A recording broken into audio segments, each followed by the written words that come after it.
tayo. Ayan. From Cadiz po kayo, no? So, hindi pa sa nakatry ng cave dito sa Mabinay, kaya pinasok na yung ating Crystal Cave. So, ngayon, tingnan natin kung ano yung reaction ng kanilang mga mukha doon sa loob ng cave. No? Napakaganda ng ating mga bisita ngayon. Ayan, sila. Shoutout sa nag-vlog din dyan sa likod yung babae. Vloggers yan eh. Okay. Click mo yung account mo dito, ma'am. DMAX TV po. Anong TV? Yung aking page po is DMAX TV. Yung purely caving yung aking ano dito. Si ma'am baka anong ano ni ma'am dyan. Anong page mo, ma'am? Wala. At pwede rin natin i-upload to sa YouTube namin. Same lang yung account natin doon. Ayan. So, tingnan natin kung anong reaction na mamaya. Ha? Mga nasa ano na tayo sa taas ng cave. Yung cave na pupuntahan natin ngayon, nandyan lang sa gilid, no? Tara. Hinay-hinay lang ha. Sala. Sige.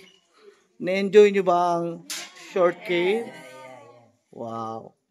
Dito tayo para kukuha tayo ng ibang picture dito. Sige, lakad kayo ma'am. Dito ma'am, lakad kayo. Yan.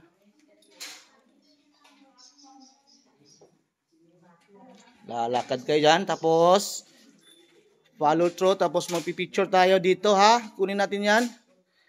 Alright. Nay, stop ka lang Danay ha. Stop Nay.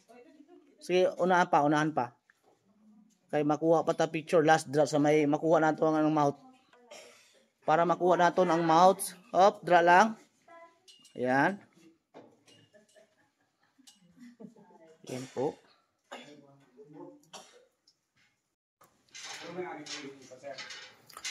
Tatlo ang dari sa lapit. Tatlo ka cave. Ang duwa, dulom ang isa open siya. Amo ni siya ang pinakatahom sa tatlo.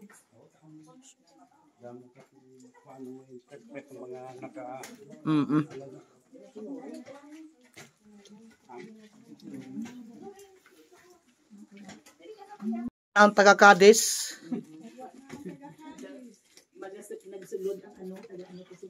Oo, taga Balya, taga Tapi.